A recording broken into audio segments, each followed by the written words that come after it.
আহক আজি আমি অ্যালকোহলিক লিভাৰ ডিজিজ এই বিষয়ে আলোচনা কৰোঁ।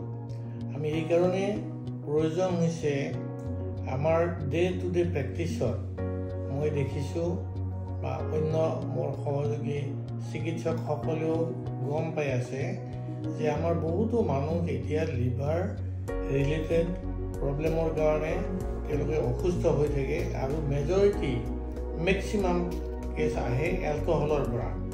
গোটেই ৱৰ্ল্ডৰ চিনাৰিও যদি আমি চাওঁ দেখা গৈছে যে 4% মৰ্টেলিটি যে মানুহ পৃথিৱীত মৰে 4% মানুহ আচলতে এলকহলৰ ডাইৰেক্টলি বা এলকহল ৰিলেটেড কাৰণত ইনডিৰেক্টলি তেওঁলোকে বেমাৰ হৈ পেলাই মৃত্যুমুখত পৰে।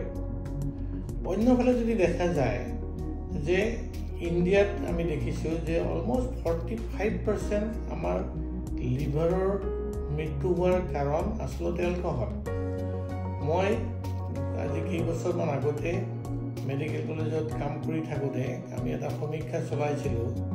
দেখিছোঁ যে অসমত বা নৰ্থ ইষ্টত প্ৰায় 60% মানুহ লিভাৰ চিৰ'চিছ থকা কজটো হ'ল আমাৰ এলকহল। গতিকে এলকহল এটা গোটেই পৃথিৱীৰ কাৰণে মেনকাইণ্ডৰ কাৰণে এটা ডাঙৰ থ্ৰেট, ডাঙৰ প্ৰব্লেম। কাৰণ মিলিয়নছ অফ পিপল বহু মিলিয়ন মানুহ অকল এলকহলৰ কাৰণে মৃত্যুমুখত পৰি আছে। অকল এলকহলে যে গৈ আমাৰ লিভাৰটোৱে নষ্ট কৰিছে সেইটো অকল নহয়। দেখা গৈছে যে কিছুমান কেছত যে এলকহলে আমাৰ ছ'চিয়েল প্ৰব্লেম কৰে। যেনে সৰু কথাতে আমি ক'ব পাৰোঁ যে ঘৰুৱা অশান্তি হয়। কোনোবা মানুহ এজন যদি ঘৰত মদ খায়, বেছিকৈ মদ খায়, তেতিয়া হুলস্থুল কৰিলে ঘৰত অশান্তি হয়।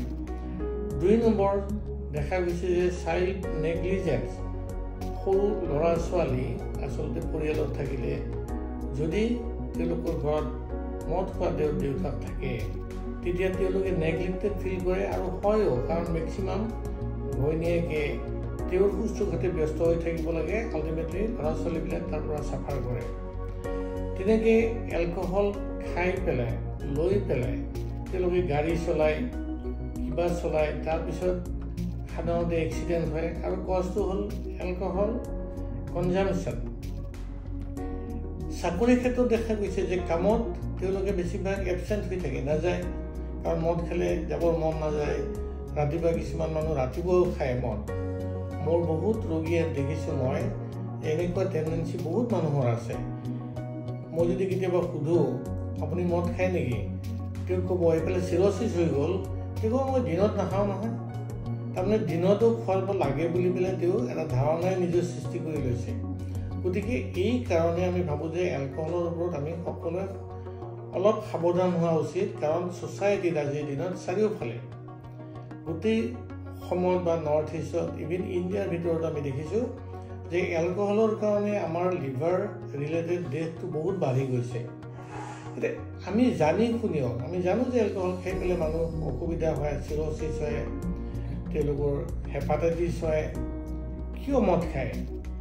কাৰণটো দেখা গৈছে যে বেছিভাগ ক্ষেত্ৰত এডভাৰটাইজমেণ্ট যিবিলাক ওলায়, এড যিবিলাক কওঁ আমি, এলকহলৰ কোম্পানীবিলাকে সেইবিলাক এড দি থাকে যে তাক প্ৰজেক্ট কৰা হয় যে তুমি মদ খাইছা মানে তুমি বেছি মেনলি, তাতে পুৰুষ হয়, সেইটো বেছিকৈ তেওঁলোকে ফ'কাছ কৰে।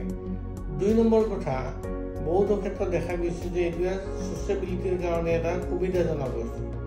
আপুনি মদ খালে লগত 2-4জন আকৌ বন্ধু বান্ধৱ পাব, মদ খালে সেই বন্ধু বান্ধৱ পাব বুলি পেলাই তেওঁলোকক বুজোৱা হয়, ছ'চিয়েলি একচেপ্টেড হয়। মই দেখিছোঁ অন্য এটা কাৰণ যে আমাৰ ছ'চাইটিত বিশেষকৈ এইটো এটা ষ্টাইলৰ নিচিনা হৈ গৈছে যে মই মদ খাওঁ, এইটো ষ্টাইল। আগৰ দিনত ছ'চিয়েল একচেপ্টেবিলিটি নাছিলে, ছ'চিয়েলি মানুহে ভাবিছিলে তেওঁ মদ খাই মানে বেয়া কথা, বেয়া কাম কৰিছে। আমি সৰুতে থাকোঁতে দেখিছোঁ, স্কুলত থাকোঁতে যে আমাৰ গাঁওখনৰ পৰা 4খন গাঁও পাৰ হৈ পেলাই এখন গাঁৱত এজন মানুহে মদ খাইছিল। মোৰ এতিয়াও মনত পৰে যে আমাৰ গাঁৱত আমি সেইটো লৈ পেলাই আলোচনা কৰিছিলোঁ, তাৰমানে এই মানুহজন বেয়া মানুহ, তেওঁ তাত মদ খায়। কিন্তু আজিৰ দিনত যদি আমি চাওঁ যে 4খন গাঁও যাব নালাগে, সকলো গাঁৱতে আজিকালি মদ খোৱা এটা টেণ্ডেঞ্চি হৈ গৈছে, এটা ষ্টাইলৰ নিচিনা হৈছে যে মদ খাব লাগে। 2 নম্বৰ কথা, আমাৰ মানুহে ভাবে যে মই মদ খালেও একো নহয়, কিন্তু সেইটো কথা নহয়। যে এলকহল থাকিব, এলকহলৰ লগত জেনেটিক ফেক্টৰ থাকে, এনভাইৰনমেণ্টেল ফেক্টৰ থাকে। সেইকাৰণে মদ খোৱা মানুহৰ বেছিভাগৰে গৈ লিভাৰটো বেয়া হয়, আৰু ই বেয়া হোৱাৰ ষ্টেপ বাই ষ্টেপ বেয়া হয়। প্ৰথমতে এলকহল লোৱাৰ কাৰণে আমাৰ লিভাৰত ফেট জমা হয়, আমি ফেটি লিভাৰ বুলি কওঁ। তাৰ নেক্সট ষ্টেপত যদি আকৌ খাই থাকে, তেতিয়া সি গৈ পেলাই এলকহলিক হেপাটাইটিছ হয়, আৰু তাৰ নেক্সট চিৰ'চিছ হয়, আৰু চিৰ'চিছৰ পৰা গৈ পেলাই বহুতো লিভাৰ ফেইলিয়ৰ হয়। তেতিয়া ভৰিত বা পেটত পানী জমা হয়, তেওঁ ভালদৰে কাম কৰিব নোৱাৰা হয়, আৰু তাৰ পৰা গৈ পেলাই কিছুমান মানুহ আকৌ লিভাৰ কেঞ্চাৰত ভুগিব লগা হয়। এই আটাইবিলাক কথা ইম্পৰ্টেণ্ট এই কাৰণে আমাৰ মানুহে জানিব লাগে। মোৰ ওচৰতে কিছুমান মানুহ আহি পেলাই কয় যে মই মদ নাখাওঁ, মই বিয়াৰ খাওঁ। কিন্তু এই বিয়াৰেই হওক বা ৱাইনে হওক বা হুইস্কিয়ে হওক, ৰামেই হওক, এলকহল মানে এলকহল। এলকহল ৰামত নাই বা হুইস্কিত এলকহলৰ পাৰ্চেণ্টেজ আপোনাৰ 42% থাকে।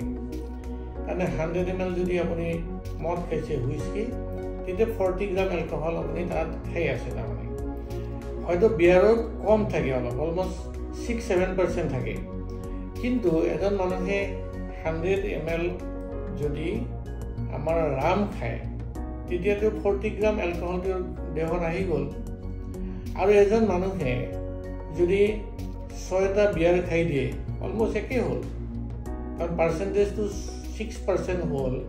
6টা বিয়াৰ খালে 100 ml যদি বিয়াৰ এটাও হয়, তেতিয়া গৈ 36 বা 40 মিলিগ্ৰাম এলকহল খালে। কাৰণ এলকহলিক লিভাৰ ডিজিজ বা এলকহল বেয়া হোৱাৰ কাৰণটো হ'ল যে কিমান মদটো খাইছে, কিমান গ্ৰাম মদটো আপুনি খাইছে, আৰু কিমান বেছি দিন খাইছে। দীঘলীয়া দিনৰ কাৰণে যদি মদ খাই থাকে, তেওঁ লিভাৰটো সোনকালে বেয়া হৈ যায়।